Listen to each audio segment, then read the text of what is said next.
জীবনের কোনো ক্ষেত্রে হতাশ হওয়ার কোনো সুযোগ নাই। আজকে পারিবারিক ভাঙন বলেন, ব্যক্তি পর্যায়ের আত্মিক ধ্বংসই বলেন, সমাজের বিপর্যয় বলেন, যাই বলেন, পিছনে একটা বড় কারণ আছে। সেটা হলো আল্লাহ থেকে দূরে থাকা মানুষ, আল্লাহ থেকে হতাশ হয়ে যাওয়া। আর এই কাজটা শয়তান করিয়েছে মানুষকে আল্লাহ থেকে দূরে সরানোর জন্য। কিন্তু আল্লাহ রাব্বুল আলামিনের কাছে কেউ যদি যেতে চায়, মন থেকে যদি আল্লাহকে একটা বারও ডাকে, আল্লাহ পাক এক ডাকের মাধ্যমেও তার গুনাহ মাফ করতে পারে। দুজন ব্যক্তির ঘটনা পড়লাম।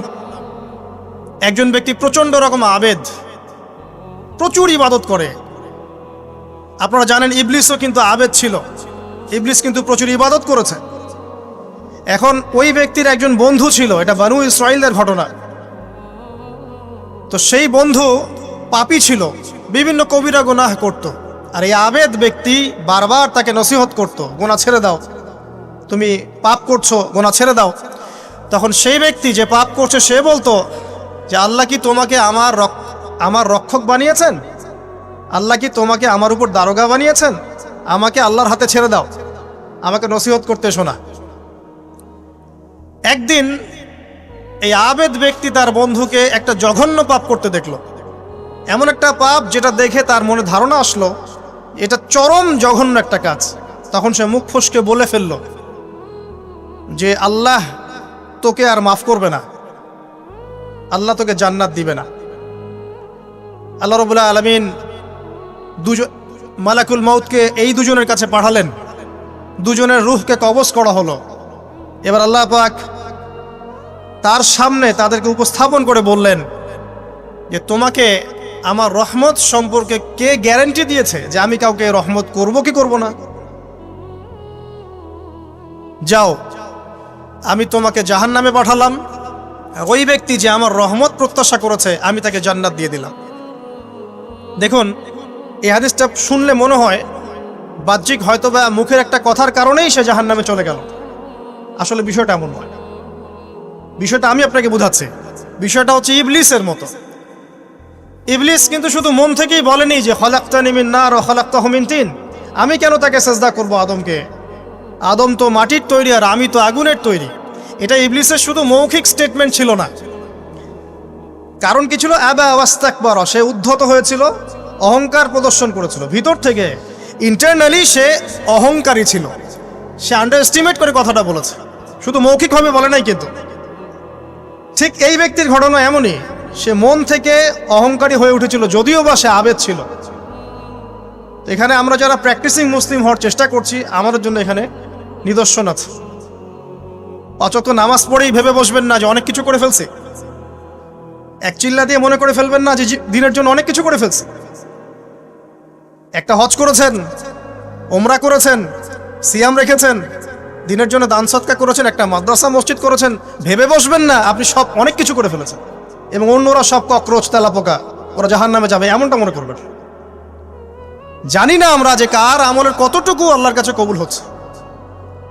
তো এখানে এই ব্যক্তির সমস্যা ছিল এই, সে নিজের আমলটাকে অনেক ভারী মনে করছিল এবং সে স্টেটমেন্ট দিয়ে ফেললো যে তোকে আল্লাহ পাক মাফ করবে না। এই একটা কথা মন থেকে বলার কারণে তার ইহকাল পরকাল দুটা বরবাদ হয়ে গেল, সে জাহান্নামে চলে গেল। ঠিক আরেক ব্যক্তির ঘটনা আছে এমন, এগুলো সবগুলো রেফারেন্স আছে। এক ব্যক্তি প্রচুর ইবাদত করত, আল্লাহ পাক তার ইবাদত করার জন্যে পাহাড়ের চূড়ায় একটা সুন্দর ব্যবস্থাও করে দিয়েছিলেন। সেখানে ডালিম গাছ হতো, ঝর্ণা আসতো, খাবারের কোনো অভাব নাই। হাদিস এসেছে 500 বছর সে ইবাদত করেছে। কত বছর? কিয়ামতের মাঠে এই ব্যক্তির অবস্থা এমন হবে, তাকে জান্নাতে প্রবেশ করানোর জন্য নিয়ে যেতে বলা হবে যাও আমার রহমতে জান্নাতে চলে যাও। আল্লাহ পাক তাকে এই কথাটা বলবেন, কিন্তু এই ব্যক্তি বলবে আমার আমলের কারণে আল্লাহ পাক বলবেন আমার রহমতে জান্নাতে চলে যাও। ব্যক্তি বলবে আমার আমলের কারণে। আল্লাহ রাব্বুল আলামিন তখন তাকে দেওয়া সমস্ত নেয়ামতগুলোকে এক পাল্লায় করবেন আর তার সমস্ত আমলকে আরেক পাল্লায় করবেন। তারপর দেখা যাবে আল্লাহর সমস্ত নেয়ামত তার একটা চোখের সমান হয় নাই। কথা কি বুঝতে পারছেন? একটা চোখের যে নেয়ামত আল্লাহ পাকের, সমস্ত আমল ও 500 বছরের ইবাদত এতটুকু হয়নি। তারপর তাকে বলা হবে ওকে জাহান্নামে নিয়ে যাও। এবার জাহান্নামে যাওয়ার সময় সে বলবে, আল্লাহ তোমার রহমতে আমাকে মাফ করে দাও। তখন আল্লাহ পাক তাকে আবার ডেকে নিয়ে আসবে, বলবেন যে তোমাকে যে আমি ইবাদত করার জায়গা করে দিয়েছিলাম, এটাকে তুমি নিজে করেছো না আমি করেছি? সে বলবে আপনি করেছেন। তোমাকে যে আমি সৃষ্টি করেছিলাম, তখন কি তুমি কোন আমল করেছিলে? বলবে না। তাহলে তোমাকে যে সৃষ্টি করেছি আমি, এটা কি তোমার আমলের কারণে? না। তোমাকে সারা দুনিয়াতে এত নিয়ামত দিয়েছি, এটা কি তোমার আমলের কারণে? সে বলবে না। তখন তাকে জান্নাতে প্রবেশ করানো হবে। কিয়ামতের মাঠে এমন অনেক ঘটনা ঘটবে যেটা আমাদের চিন্তার বাইরে। আরেকজন ব্যক্তিকে ডেকে আনা হবে, যে ব্যক্তি একটা দুটা নয় বরং 100টা খুন করেছে। সে 99 জন মানুষকে হত্যা করার পর ফতোয়া খুঁজে বেড়াচ্ছিল যে আমার তওবা কবুল হবে কিনা। একজন আবেদের কাছে গিয়েছে। আবেদ আর আলেম কিন্তু এক জিনিস না। আবেদ মানে যে প্রচুর ইবাদত করে, তার জ্ঞান কম, সে শুধু জানে কিভাবে ইবাদত করতে হয়। আলেম হচ্ছে সে যে শরীয়তের গভীর জ্ঞান জানে, আবার ইবাদতও করে। আবার যারা জ্ঞান আছে আমল নাই, সেও কিন্তু প্রকৃত আলেম না। প্রচুর জ্ঞান আছে কিন্তু জ্ঞান অনুযায়ী আমল করে না, সেও কিন্তু প্রকৃত আলেম নন। এবার আসেন তো, এই আবেদের কাছে গিয়ে সে বলছে আমার কি ক্ষমা হবে? আমি 99টা খুন করেছি। সে বলল তোমার আবার ক্ষমা? তোমার ক্ষমা নাই। তখন এই ব্যক্তি এই আবেদকে হত্যা করে 100টা খুন পূর্ণ করলো, ওকেও সে মেরে ফেলছে। আমার ক্ষমাই হবে না তো তোর বেঁচে থাকার কি দরকার, তুইও মর। কি বুঝতে পারলেন? বর্তমান বিশ্বের উগ্র মাথার পলিটিশিয়ানদের মতো অবস্থা। আমার দেশের সমস্যা, তোর দেশ পারমাণবিক বোমের উড়াই দিব, মানে এরকম একটা অবস্থা। তো আল্লাহ রাব্বুল আলামিন এই ব্যক্তির মধ্যে একটা চেতনা তৈরি করলেন যে আমাকে তওবা করতে হবে। সে তখন সার্চ করতে লাগলো আরো কোনো আলেম আছে কিনা। এরপর অনেক দূরে একজন আলেমের সন্ধান পাওয়া গেল। সে সেখানে গেল, তাকে গিয়ে বলল আমার কি ক্ষমা হবে? সে আলেম তাকে বলল হ্যাঁ, তোমারও ক্ষমা হতে পারে। যাও, তুমি ইস্তেগফার করো এবং এই এলাকা থেকে অন্য এলাকায় চলে যাও। মানে যে এলাকায় তুমি অনেক দিন ছিলে, যেখানে তুমি অনেক পাপ কাজ করেছো, এখানে থাকার দরকার নাই। তওবা করে তুমি অন্য কোথাও চলে যাও, নতুন একটা জীবন শুরু করো। এখানে থাকলে হবে কি, তোমার স্মৃতিগুলো তোমাকে তাড়িয়ে বেড়াবে এবং মানুষ তোমাকে খারাপ নজরে দেখতেই থাকবে, তুমি তখন কষ্ট পাবে। এই জন্য তুমি চলে যাও। তো চলে যেতে যেতে সে রাস্তায় ইন্তেকাল করে। এবার তার রূহ নিবে কে? এই জন্য দুদল ফেরেশতা আসছেন, জান্নাতি এবং জাহান্নামী। তাদের মধ্যে বাক বিতরটা হচ্ছে কে রূহ নিয়ে যাবে। তো জাহান্নামের ফেরেশতারা বলছেন সে এতগুলো খুন করেছে, তার রূহটা আমরা নিব। আর জান্নাতি ফেরেশতারা বলছেন না, সে তওবা করতে এসেছিল, অতএব সে আল্লাহর অভিমুখী হয়েছে, তার রূহটা আমরা নিব। আল্লাহ পাক এখানে একটা কৌশল করলেন। আল্লাহ পাক ফেরেশতাদেরকে বললেন তোমরা রাস্তাটাকে পরিমাপ করে দেখো, যেদিকে যাচ্ছিল তার পরিমাপ বেশি নাকি যেখান থেকে এসেছে ওর পরিমাণ বেশি। আল্লাহ পাক জমিনকে আদেশ করলেন হে জমিন তুমি প্রশস্ত হয়ে যাও। এবার পরিমাপ করে দেখা গেল সে তওবার দিকে আসছিল, এর পরিমাণটা বেশি। এই একটা কাজের ওসিলা আল্লাহ পাক তাকে মাফ করে দিলেন। মনে রাখবেন এটা মৌখিক বিষয় ছিল না, সে মন থেকে ভিতর থেকে কিন্তু সে আল্লাহর প্রতি অনুগত হয়েছিল। এই মনের বিষয়টা আল্লাহ ছাড়া কেউ জানে না। আপনি দেখতে পারেন সমাজে অনেকে দাড়ি টুপি পাগড়ি জুব্বা সব লাগিয়ে ঘুরছে, তো বিশ্বাস করেন তাদের মনটা এমনও হতে পারে যে জানোয়ারের চেয়েও কুৎসিত, এমনও হতে পারে। আবার আপনি দেখবেন সমাজে এমন অনেক মানুষ ঘুরছে যারা হয়তো অনেক পাপে লিপ্ত মনে হচ্ছে, কিন্তু মনের মধ্যে সততা আছে। আর যার মনের মধ্যে সততা আছে, আল্লাহ পাক কোনো না কোনো দিন ইনশাআল্লাহ তাকে হেদায়েত দিবে। এটা আমরা আমাদের অভিজ্ঞতা থেকেও দেখেছি। এমন অনেক মানুষকে আমরা দেখেছি যে ড্রাগ অ্যাডিক্টেড ছিল, মিউজিক করেছে, হারাম সম্পর্কের মধ্যে ছিল, নামাজ ঠিক মতো পড়ে নাই, কিন্তু যখনই আল্লাহর কথা আলোচনা হতো দেখতাম সে খুবই শান্তভাবে মন থেকে কথা শুনছে। এই কথা শুনতে শুনতে শুনতে একদিন মাশাআল্লাহ এখন দেখবেন যে চিল্লা দিয়ে বেড়াচ্ছে বিভিন্ন মসজিদে। আল্লাহ হেদায়েত দিয়েছে, সব ছেড়ে দিয়েছে। এরকম মানুষের অভাব নাই কিন্তু সমাজে। তো এখানে আল্লাহ পাকের রহমত বা দয়ার একটা উজ্জ্বল দৃষ্টান্ত দেখতে পারবেন। ঠিক এরকম আরও একটা ঘটনা আছে বনু ইসরাইলের। এক ব্যক্তি এত পাপ করেছে যে শেষে মৃত্যুর সময় সে সন্তানদেরকে ডাকছে, ডেকে বলছে যে আমি যখন মারা যাব আমার লাশটাকে তোমরা কবর দিও না, যদি আল্লাহ পাক আমাকে ধরতে পারেন তাহলে খবর আছে আমার। কি করতে হবে? সে বলছে যে আমার দেহটাকে তোমরা পুড়িয়ে ফেলবে এবং পুড়িয়ে ফেলার পরে ছাইগুলোকে একত্রিত করবা, করে অর্ধেক ছাই সমুদ্রে ভাসিয়ে দিবা, অর্ধেক ছাই বাতাসে উড়িয়ে দিবা। সন্তানরা তাই করলো। মৃত্যুর পর আল্লাহ পাক এই সমুদ্র এবং জমিনকে বাতাসকে আদেশ করলেন যে তোমরা ছাই জড়ো করে দাও। আর মানুষ আর জিন আল্লাহর কথা না শুনলেও এই প্রকৃতি আল্লাহ পাকের কথা শোনে। বিজ্ঞান বলে প্রকৃতি থেকে সব হচ্ছে। কি প্রকৃতি? প্রকৃতি কি, কাকে বলে? মানুষকে আল্লাহর ইবাদতকে বাদ দিয়ে প্রকৃতি পূজায় নিয়ে গেছে। এই পুরো প্রকৃতি আর মহাবিশ্ব এক আল্লাহর ইবাদত করে। কে সৃষ্টি করলো প্রকৃতি? প্রাকৃতিকভাবে হয়েছে সবকিছু বলে, আল্লাহ থেকে হয়েছে বলা যাবে না। বললে আপনি মৌলবাদী হয়ে যাবেন। আল্লাহ শব্দ ইউজ করলে আপনি মৌলবাদী হয়ে যাবেন। ধর্মতাত্ত্বিক শব্দগুলোকে আস্তে আস্তে উঠিয়ে দেওয়া হয়েছে। দেখবেন যুক্তি, বিজ্ঞান, দার্শনিক শব্দগুলোকে আনা হয়েছে। এটাও টেকনিক্যালি করা হয়েছে। কোনো সেকুলার মিডিয়াতে আপনি দেখবেন না ইনশাআল্লাহ বলছে। ইনশাআল্লাহ প্রমাণ করবে যে আপনি আস্তিক না নাস্তিক। তো প্রকৃতিকে আল্লাহ পাক আদেশ করলেন, এই সমুদ্র ছাই জড়ো করো, এই বাতাস ছাই জড়ো করো। তারা ছাই জড়ো করে দিল। এই ব্যক্তিকে বলা হচ্ছে তুমি জীবিত করে, আল্লাহ পাক বলছেন তুমি যে এই কাজটা করেছিলে, লিমা ফাআলতা হাদা, তুমি এই কাজটা কেন করেছো? তখন এই ব্যক্তি উত্তর দিচ্ছে, মিন খাশিয়াতিকা ইয়া রাব্বি ওয়া আনতা আ'লাম। হে আল্লাহ, আমি আমার বুঝে যা এসেছে আপনার ভয়েই আমি এই কাজটা করেছি, আর আপনি খুব ভালো করেই জানেন যে আমি আপনার ভয়ে করেছি নাকি অন্য কোনো কারণে করেছি। মানে আপনি আমার মনের কথা জানেন। আল্লাহ পাক তাকে মাফ করে দিলেন। আপনাদেরকে আমি সেই ব্যভিচারী মহিলার কথাও মনে করাই। ওই মহিলা, যে ব্যক্তি একজন যৌনকর্মী ছিল, বা যেটা আমরা বলি ব্যভিচারিণী মহিলা ছিল, একটা কুকুরকে দেখেছে সে পানি পান করার জন্য তৃষ্ণার্ত, সে এটাতে মায়া করে দয়া করে তার মোজাটাকে নামিয়ে এই কূপ থেকে পানি উঠিয়ে কুকুরকে পান করিয়েছে। এই একটা কাজের বদৌলতে আল্লাহ রাব্বুল আলামিন এই ব্যভিচারী মহিলাকে মাফ করে জান্নাত দিয়ে দিয়েছে।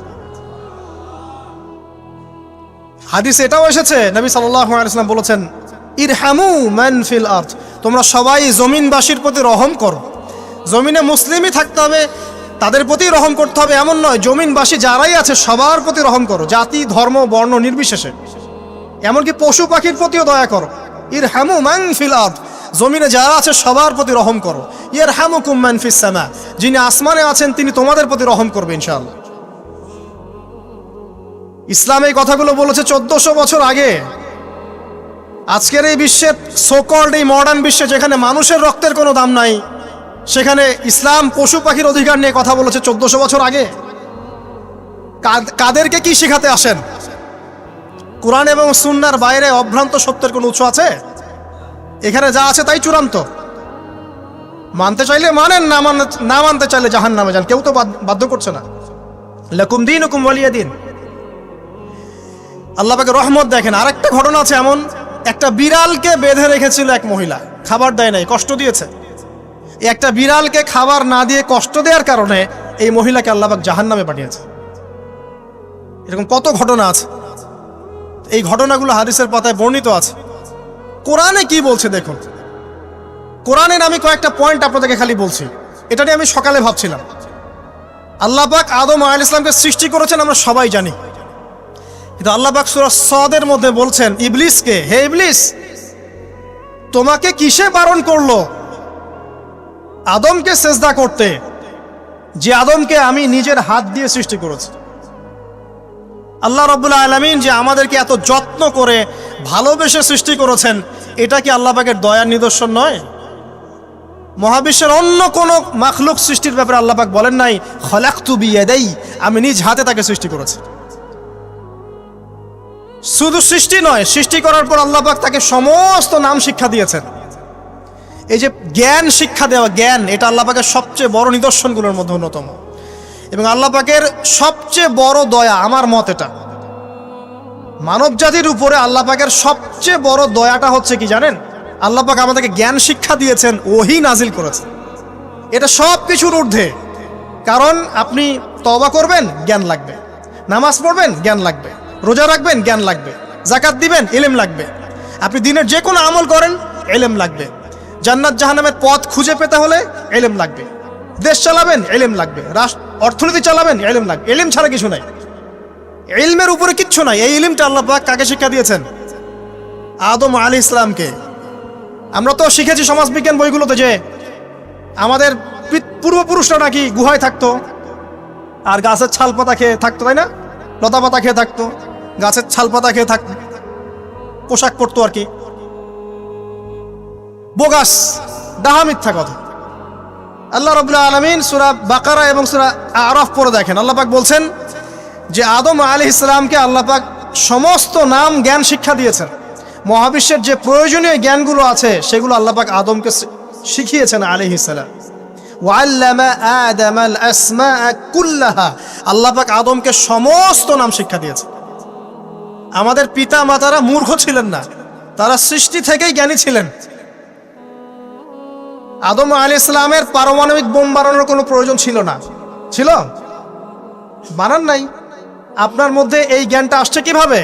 বাই ডিএনএ আপনি জ্ঞান পাচ্ছেন, কারণ আমরা আদম সন্তান। অনেক জ্ঞান আমাদের ভিতরেই আছে, এগুলো চর্চার মধ্য দিয়ে, গবেষণার মধ্য দিয়ে প্রস্ফুটিত হয় মাত্র। জ্ঞান ভিতরে আছে আমাদের। আমাদের পিতাকে জ্ঞানী করে পাঠানো হয়েছে। এই জ্ঞান শিক্ষা দেওয়াটা হচ্ছে আল্লাহ পাকের সবচেয়ে বড় দয়াগুলোর মধ্যে একটা। রহম করেছেন। শুধু তাই নয়, আদম আলাইহিস সালামকে এমন জ্ঞান শিক্ষা দিয়েছেন যে জ্ঞান ফেরেশতারা পর্যন্ত জানতো না। এটা কি দয়া নয়? এটা কি আদম সন্তানের প্রতি ভালোবাসা নয়? তারপরে সেজদা করিয়েছেন। মহাবিশ্বে অন্য কাউকে কি সেজদা করানো হয়েছে? কোরআনে কি এমন কোনো দলিল আছে যে আদম আলাইহিস সালাম ছাড়া অন্য কাউকে সব ফেরেশতারা সেজদা করেছেন? আছে? তাহলে এই যে সম্মান দেয় আল্লাহর পক্ষ থেকে, সম্মান কিসের ভিত্তিতে? সম্মান শারীরিক ক্ষমতার ভিত্তিতে। সম্মানটা কি কারণে? জ্ঞানের কারণে, ইলমের কারণে, জ্ঞানের কারণে সম্মান। এই সম্মান দেয়াটা কি আল্লাহ পাকের রহমত এবং দয়ার নিদর্শন নয়?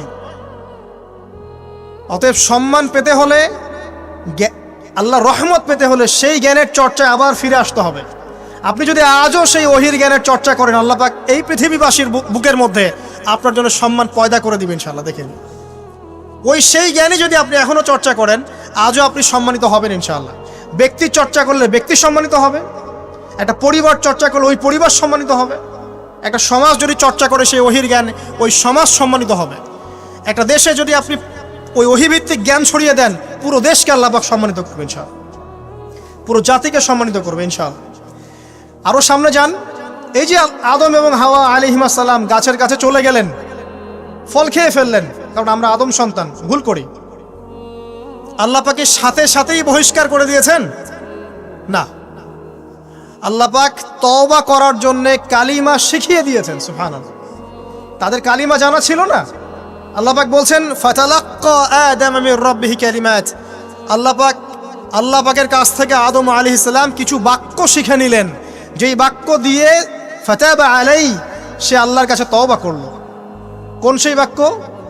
সূরা আরাফে আছে, রব্বানা যালামনা আনফুসানা ওয়া ইল্লাম তাগফির লানা ওয়া তারহামনা লানাকুনান্না মিনাল খাসিরিন। এই দোয়া কে শিখিয়ে দিয়েছে? আল্লাহ। এই তওবার বাক্য যে শিখিয়ে দেয়, এটা কি দয়ার পরিচয় নয়? আমরা আল্লাহর কাছে ফিরে যাব, তওবা করব, ইস্তেগফার করব, এই জ্ঞানটা শিখিয়ে দেয়া কি আল্লাহ পাকের দয়ার পরিচয় নয়? না, আমরা কিভাবে ক্ষমা চাইতাম? কিভাবে ক্ষমা চাইলে আল্লাহ পাক সমস্ত গুনাহ মাফ করবেন, এই পদ্ধতিগুলো বলে দেয়া কি আল্লাহ পাকের দয়ার পরিচয় নয়? তারপর সামনে যান, পৃথিবীতে নামিয়ে দিয়ে আল্লাহ পাক ক্ষান্ত হয়ে যাননি। আল্লাহ রাব্বুল আলামিন আসমান থেকে হেদায়েতের গ্রন্থ পাঠিয়েছেন, বলেছেন এই গ্রন্থের মধ্যে যা আছে মেনে চললে তোমরা আবার জান্নাতে ফিরে আসবে ইনশাআল্লাহ। আল্লাহ পাক আদম এবং হাওয়া আলাইহিস সালাম এবং আদম সন্তান সবাইকেই সৃষ্টি করেছেন। উদ্দেশ্য হচ্ছে আল্লাহ পাক আমাদেরকে জান্নাত দিতে চান। আল্লাহ পাক চান যে আমরা যেন জান্নাতে যাই। যদি আমরা জান্নাতে যেতে না পারি পরকালে, একটা কারণে যেতে পারবো না, অনলি একটা কারণ, সেটা হলো আমাদের নিজের দোষে। একটা কারণ, যারা জাহান্নামে যাবে মানুষ এবং জিনদের মধ্যে, নিঃসন্দেহে মহাবিশ্বে তারা ছাড়া জাহান্নামে যাওয়ার উপযুক্ত কেউ ছিল না। ও জাহান্নামে যাওয়ার উপযুক্ত ছিল বলেই আল্লাহ পাক তাকে জাহান্নামে পাঠাবেন।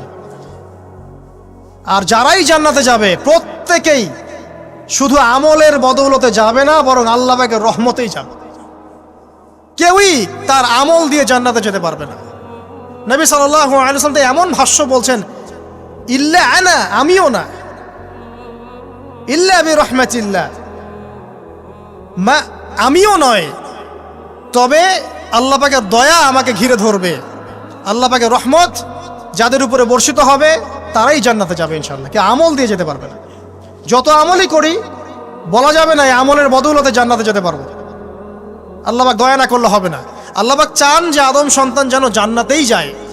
এই কারণেই সৃষ্টি করা, এই কারণেই আপনার ওহীভিত্তিক গ্রন্থগুলো পাঠানো, এই কারণে নবী রাসূল পাঠানো, আলেম ওলামা সৃষ্টি করা, মানুষকে সতর্ক করা, হায়াত দেয়া, বারংবার জীবনে চলতে ফিরতে আপনাকে অ্যালার্ম করা হয়, আল্লাহর পথে ফিরে আসেন, আল্লাহর পথে ফিরে আসেন। অ্যালার্ম করা হয় না? বিপদ দিয়ে আপনাকে অ্যালার্ম করা হয় আল্লাহর পক্ষ থেকে। আপনি চলতে পথে হোঁচট খান, আল্লাহ আপনাকে অ্যালার্ম দেন, ফিরে আসো। চলছেন বিপথে, আল্লাহ পাকে অ্যালার্ম দেন, ফিরে আসো। আল্লাহ পাকের পক্ষ থেকে কিন্তু এগুলো আসে। অদ্ভুত একটা হাদিস বললাম, অদ্ভুত বলতে বলছি অ্যামেজিং হাদিস, যে একজন সাহাবী বলছেন, সালমান রাদিয়াল্লাহু আনহু, তিনি বলছেন যে যখন মুমিনের উপর বিপদ আপদ বালা মুসিবত আসে, তখন মুমিনের এই বিপদ আপদ বালা মুসিবত রোগ শোকের বদৌলতে আল্লাহ পাক তার গুনাহগুলোকে মাফ করে দেন এবং তার মর্যাদাকে বাড়িয়ে দেন, এবং সে আল্লাহর দিকে ফিরে আসার অনুশোচনা করার সুযোগ পায়।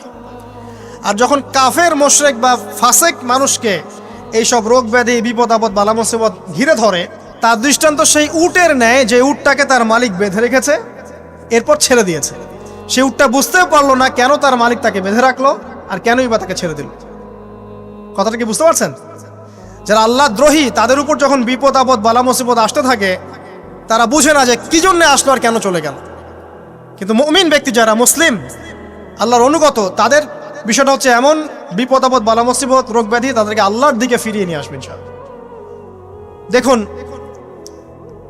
এই যে পৃথিবীতে নামিয়ে দেয়া, এরপর আল্লাহর পক্ষ থেকে ঐশী গ্রন্থগুলো পাঠানো, নবী রাসূল পাঠানো, আলেম ওলামা পাঠানো, আপনাকে হায়াত দেয়া, আপনাকে রিজিক দেয়া, এই শ্বাস নেওয়ার ক্ষমতা দেয়া, আপনাকে জ্ঞান বুদ্ধি দেয়া, বিবেক দেয়া। এই যে একটু আগে তেলাওয়াত করলো শুরুর আগে নবী মুসা আলাইহিস সালামের ঘটনা, বনু ইসরাইল একটার পর একটা অবাধ্যতা করেই গেছে। আল্লাহ পাক তারপরেও তাদের কাছে নবী পাঠিয়েছেন, নবী মুসাকে পাঠিয়েছেন। ফেরাউনের মতো জালেম শাসকের হাত থেকে বনু ইসরাইলকে আল্লাহ পাক উদ্ধার করেছেন। এটা কি দয়ার পরিচয় নয়? নবী মুসা আলাইহিস সালাম গাছের নিচে বসে আছেন, খাবার নাই, বাসস্থান নাই, কিচ্ছু নাই, বরং তার গায়ে একটা অপবাদ দেওয়া হয়েছে যে তিনি নাকি একজন মানুষকে খুন করেছেন, অথচ তার ইন্টেনশন সেটা ছিল না। তিনি একটা ঘুষি দিয়েছেন লড়াই থামানোর জন্য, ওই এক ঘুষিতেই সেই ব্যক্তি ডেড। এবার তিনি গাছের নিচে বসে দোয়া করছেন, রব্বি ইন্নী লিমা আনজালতা ইলাইয়া মিন খায়রিন ফাকির, আল্লাহ আমি নিঃস্ব অসহায় হয়ে এখানে বসে আছি, তুমি আমার উপর তোমার যে রহমত পাঠাবে আমি তার ভিখারি হয়ে বসে আছি। দোয়া করার সাথে সাথেই ওই শুআয়ব আলাইহিস সালামের মেয়ে হেঁটে হেঁটে চলে আসলো। তিনি স্ত্রী পেলেন, তিনি শ্বশুর পেলেন, একজন নবী পরিবার পেলেন, বাসস্থান পেলেন, চাকরি পর্যন্ত পেলেন। 8 বছর তিনি রাখালি করেছেন শুআয়ব আলাইহিস সালামের ফার্মের মধ্যে। দয়া মুহূর্তেই চলে আসবে, শুধু আল্লাহর দিকে অভিমুখী হলেই হয়, এগুলো দয়া। আইয়ুব আলাইহিস সালামের কথা মনে আছে না? দীর্ঘদিন রোগে ভুগছেন, দীর্ঘদিন রোগে ভুগছেন, চিকিৎসা হচ্ছে না, ভালো হচ্ছে না, শেফা হচ্ছে না।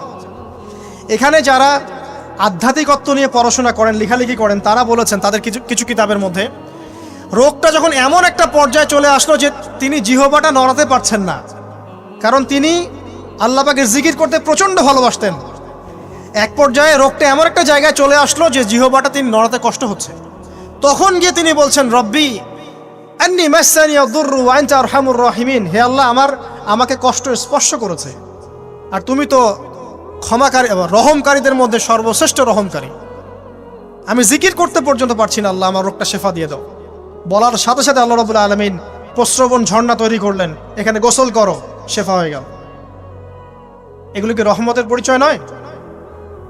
এখানে এক শ্রেণীর স্কলার এমনও বলেছেন, আজকে আমরা যারা বাহ্যিক সৌন্দর্য নিয়ে বেশি গর্ব করি আর কি, আত্মিক সৌন্দর্যের চাইতে বাহ্যিক সৌন্দর্য নিয়ে যারা বেশি গর্ব করি, যদি আল্লাহ পাক আমাদের পোশাকটাকে পরিবর্তন করে দেন, আত্মাটাকে দেহের পোশাক দেন আর দেহটাকে আত্মার পোশাক বানায় দেন, তাহলে দুর্গন্ধে কি আমাদের সামনে আসতে যাবে না।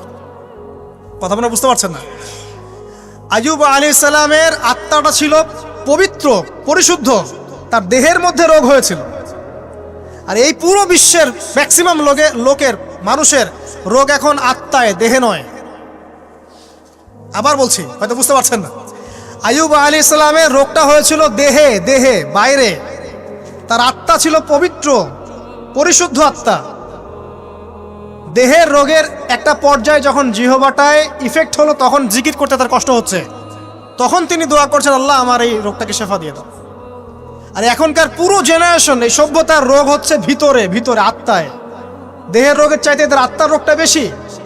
এখন এই আত্মাটাকে যদি দেহ বানিয়ে দেওয়া হয় আর দেহটাকে আত্মার পোশাক পরিয়ে দেওয়া হয়, দুর্গন্ধে কেউ সামনে আসতে চাবে না। তাই আইয়ুব আলাইহিস সালামের সেই দোয়া এখন আমাদের বেশি করা উচিত। রব্বি আন্নী মাসানিয়া দুররু ওয়া আনতা আরহামুর রাহিমিন। আল্লাহ, আমাদের আত্মায় রোগ এসেছে, এটাকে তুমি শেফা দাও। দেহের রোগ লেস ইম্পর্টেন্ট, আত্মার রোগটা বেশি ইম্পর্টেন্ট। এরকম নিদর্শন কোরআনের পাতায় পাতায় ছড়িয়ে আছে। আসহাবুল কাহাফ, পুরো সমাজ ওদেরকে মেনে নিচ্ছে না, গুহায় চলে গেলেন, ঘুম পাড়িয়ে দিলেন আল্লাহ পাক। 309 বছর। কত বছর? 309 বছর একটা দোয়ার বদৌলতে। তারা বলেছিল, রব্বানা আতিনা মিন লাদুনকা রাহমা ওয়া হাইয়্যি লানা মিন আমরিনা রাশাদা। আল্লাহ পাক শুধু ঘুম পাড়িয়ে রাখলেন না, তাদের মধ্য দিয়ে আল্লাহ পাক পুরো একটা সভ্যতাকে হেদায়েত করে দিলেন। আলহামদুলিল্লাহ। যে সভ্যতা বিশ্বাস করতো না যে পরকাল বলে কিছু আছে, দাকিয়ানুস বাদশার সেই জুলুম থেকে আল্লাহ পাক এই 10 জন বা 9 জন যুবককে বাঁচালেন, ওদেরকে কিয়ামত পর্যন্ত কোরআনের পাতায় স্থান দিলেন, নিদর্শন বানালেন, এবং তাদের মধ্য দিয়ে একটা পুরো সভ্যতাকে হেদায়েত দিলেন। সুবহানাল্লাহ। যেখানে যাবেন এই নিদর্শন। আর কার কথা বলবো? যুলকারনাইন, মনে আছে? কোন সূরা আছে যুলকারনাইনের কথা? সূরা কাহফ। আল্লাহ পাক তাকে এমন রহমত করেছিলেন যে মাশরিক মাগরিব, মানে পূর্ব পশ্চিম পর্যন্ত তাকে রাজত্ব দিয়ে দিয়েছেন। আজকে তো আমরা এই সামান্য একটু ক্ষমতা পেলেই আমাদের কেউ চেনে না, গায়ে হাতি দেওয়া যায় না, ঠিক আছে? মানে তখন সে নিজেকে মনে করে যে সে এই পৃথিবীর সবকিছু, বাকি মানুষ আর মানুষ না। ক্ষণস্থায়ী সামান্য একটু ক্ষমতা দিয়ে দেখবেন আমাদের অবস্থা খারাপ।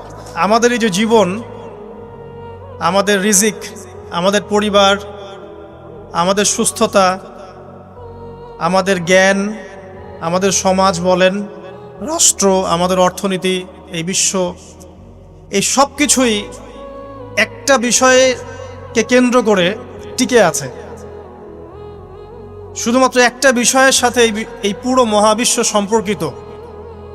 আমাদের জীবনের প্রতিটা বিষয় শুধুমাত্র এবং শুধুমাত্র আল্লাহ পাকের রহমতের উপর টিকে আছে। আল্লাহ পাকের রহমত আমাদের ব্যক্তি জীবন, পারিবারিক জীবন, আমাদের দেহ, আমাদের মন, আমাদের জ্ঞান, অর্থনীতি, ব্যবসা বাণিজ্য, আমাদের রাষ্ট্র, সব কিছুর মধ্যে শুধুমাত্র আল্লাহ পাকের রহমত দিয়ে ভর্তি। আল্লাহ পাকের রহমতের এত বিশাল সমুদ্র, যেটা উপলব্ধি করার ক্ষমতা আমাদের নাই।